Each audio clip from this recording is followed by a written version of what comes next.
Students, how are you all? Jai Hind to all of you. आज आपके साथ जो मैं डिस्कशन करने जा रहा हूँ वो दृष्टि पब्लिकेशन की तरफ से जो बुक्स होती हैं, basically mains examination UPSC CSC के लिए जो बुक आती है, इसे मेंस कैप्सूल के नाम से जाना जाता है।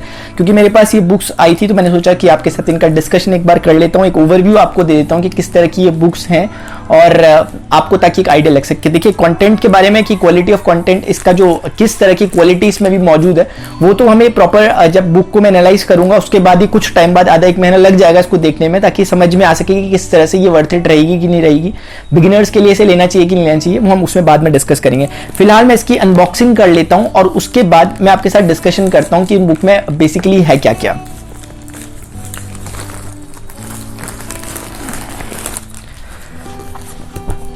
तो ये इस तरीके से हमारे पास कुल मिलाकर के 5 बुक्स का एक सेट हमारे पास आया जो कि मेंस कैप्सूल के नाम से आता है, दृष्टि पब्लिकेशन की तरफ से ये आया। इसकी कॉस्ट के बारे में मैं अभी आपके साथ डिस्कशन करता हूं, लेकिन उससे पहले मैं थोड़ा सा आपको बता देता हूं कि किस किस तरह की बुक्स इसमें हमारे पास मिलती हैं। सबसे पहले मुझे जो बुक दिखाई दे रही है वो करंट अफेयर्स पर रिलेटेड बुक है, यानी कि जो आपका लास्ट ईयर जब भी आपने बुक ली होगी उस सेशन का जो भी लास्ट ईयर में करंट अफेयर्स होगा उस पर रिलेटेड ये बुक है। किस तरह का फॉर्मेट इसके अंदर है वो मैं आपके साथ भी डिस्कस करता हूं कि किस तरीके से क्वेश्चंस को दिया गया है। दूसरी हमारे पास इसमें जो बुक दिख रही है ये जीएस 2 के लिए है, क्योंकि जीएस के जो 4 एग्जाम होते हैं उसमें से 4 जीएस 2 का ये है, जिसमें आपके पास गवर्नेंस, पॉलिटिकल साइंस वगैरह आता है, यानी संविधान एवं राज्य व्यवस्था, गवर्नेंस, सामाजिक न्याय तथा अंतरराष्ट्रीय संबंध यानी इंटरनेशनल रिलेशंस जो होते हैं वो भी इस पर बेस्ड है। ये इसका 4th संस्करण चल रहा है, 4th संस्करण है इस तरह की मेंस कैप्सूल का। इसके बाद ये हमारा जीएस 3 है, जीएस 3 यानी जिसमें इकोनॉमिक्स हमारा आता है, एनवायरमेंट आता है और साइंस एंड टेक्नोलॉजी आता है और बाकी डिजास्टर मैनेजमेंट जो आता है वो चीजों पर बेस्ड ये बुक है। और इस तरीके से ये हमें बुक दिखाई दे रही है। बाकी पीछे पे दृष्टि पब्लिकेशन की जो और दूसरी बुक है उनके बारे में भी जिक्र किया गया है। ये हमारे पास जीएस 4 है जो कि इथिक्स का पेपर जो आता है, कभी कभी कुछ कैंडिडेट्स इसे लाइटली लेते हैं, लेकिन आपको पता होना चाहिए कि काफी गेम चेंजर सब्जेक्ट होता है, क्योंकि इसमें मार्क्स कभी कम हो जाने से पूरी मेरिट से हम बाहर हो जाते हैं, या फिर इसी से कई बार कैंडिडेट्स जो रहे हैं एस्पिरेंट्स उन्होंने अच्छी रैंक हासिल की है इथिक्स पे अच्छी पकड़ होने के बाद। जो हमारा जीएस 1 है उस पर बेस्ड ये बुक है, जिसमें आपके पास हिस्ट्री, ज्योग्राफी और जो सोसाइटी वाला सब्जेक्ट होता है वो इस पे बेस्ड है। ये तो थी बुक्स जो हमारे पास मौजूद है, यानी कि 5 बुक्स हमारे पास आई हुई हैं। अब हम थोड़ा सा डिस्कस करते हैं कि ये बुक में क्या है, किस तरह का मटेरियल इसके अंदर रखा गया। देखिए इससे पहले भी मैंने दृष्टि पब्लिकेशंस के कुछ जो बुक्स होती हैं उन्हें मैंने देखा हुआ है और वो डेफिनेटली अच्छी होती है, कॉम्प्रिहेंसिव वे में उनमें चीजें लिखी होती हैं और अच्छे तरीके से, मतलब एग्जामिनेशन पॉइंट ऑफ व्यू में अच्छी होती है। तो मैं उम्मीद कर रहा हूं कि वैसे ये बुक्स भी उसी उम्मीदों पर खरी उतरेंगी। फिलहाल मैं आपको स्क्रीन में दिखाता हूं कि किस तरीके से ये चीजें आपको दिखाई दे रही हैं, किस तरह का इसका फॉर्मेट है। ये जो 2 शब्द लिखे रहते हैं इनकी तरफ से यहाँ पर वो मुझे काफी पसंद आते हैं कि जो संपादकीय जो यहाँ पर होता है, आप इसे जरूर पढ़िएगा, आपको काफी रोमांचित करेगा। उसके बाद सामान्य अध्ययन में हमारे पास जो पहला प्रश्न पत्र है, आप देख सकते हैं कि किस तरीके से हमें क्वेश्चंस दिए जा रहे हैं, यानी कि क्वेश्चंस हमें दिए जा रहे हैं, उसके बाद प्रॉपर हमें आंसर दिया जा रहा है। क्योंकि क्या होता है कि मेंस की आंसर राइटिंग में हमें अक्सर सुनने में आता है कि यार मेंस में आंसर राइटिंग पर फोकस करना चाहिए। अब लेकिन आंसर राइटिंग में हम अपना आंसर खुद लिख रहे हैं, उसे किससे वेरीफाई कराएं, तो ये बहुत सारी दिक्कतें इसमें आती हैं। तो जरूरी है कि हमारे पास एक स्टैंडर्ड सॉल्यूशन मौजूद हो, ताकि हमने जो अपना आंसर लिखा या जो हमारा फॉर्मेट है हम उसे कहीं से टैली कर सकें कि हमने क्या सही लिखा, हमें कितना करेक्ट होना चाहिए, कितना नहीं होना चाहिए, ये सब बातें हमें पता चल जाती है जब हमारे पास इस तरह की बुक्स रहती है। तो मेरा जो सुझाव है इस बुक को देखकर फिलहाल जो एक नजर में मुझे लग रहा है वो ये कि ये बुक आपको ना बेसिकली एक सिस्टमैटिक वे में आंसर प्रोवाइड कर रही है, ऐसा तो नहीं कह सकते हम, क्योंकि इसमें रैंडमली क्वेश्चंस उठाए गए हैं चैप्टर से, या फिर जो प्रीवियस ईयर में क्वेश्चंस आए होंगे या जो आ सकते हैं उन पर बेस्ड।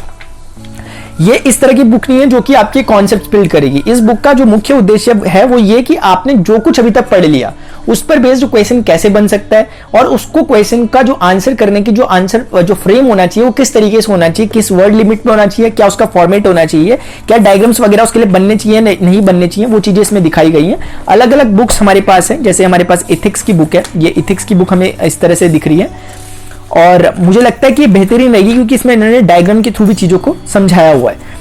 तो इसको मैं उम्मीद करता हूं कि आप अगर बोलेंगे तो मैं ऐसा करूंगा कि इस पर बेस्ड पर्टिकुलर एक सब्जेक्ट पर एक छोटे छोटे मैं वीडियो ले आऊं ताकि मैं आपको चीजें समझा सकूं।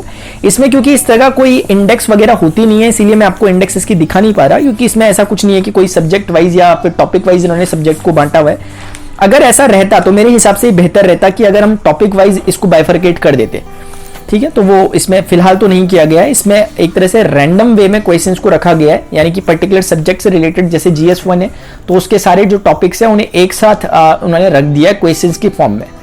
तो अच्छा रहता कि अगर इसमें इन्होंने थोड़ा सा उसे एक प्रॉपर बाइफरकेशन के द्वारा उन्होंने रखा होता।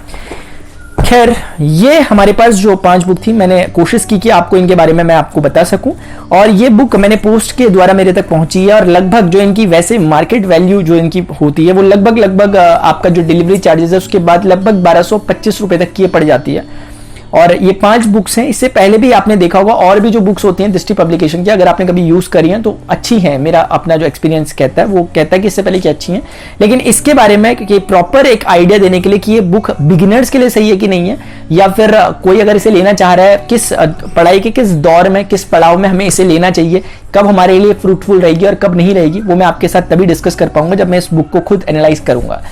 तो होपफुली स्टूडेंट्स, आप लोगों के लिए वीडियो इन्फॉर्मेटिव रहा होगा। अगर आपको इस वीडियो सेशन में अगर आपको कुछ भी बात इंपॉर्टेंट लगी हो, इन्फॉर्मेटिव लगी हो, तो आप प्लीज वीडियो को लाइक करें। और अगर आप मुझे बताएं कि अगर मुझे इस पे पर्टिकुलर एक एक बुक पर कुछ वीडियोस अगर बनानी चाहिए ताकि मैं आपको समझा सकूं या फिर देख के बता सकूं, तो आप नीचे कमेंट सेक्शन में बताइएगा ताकि मैं बाद में इस पर एक सेपरेट वीडियो बना सकूं।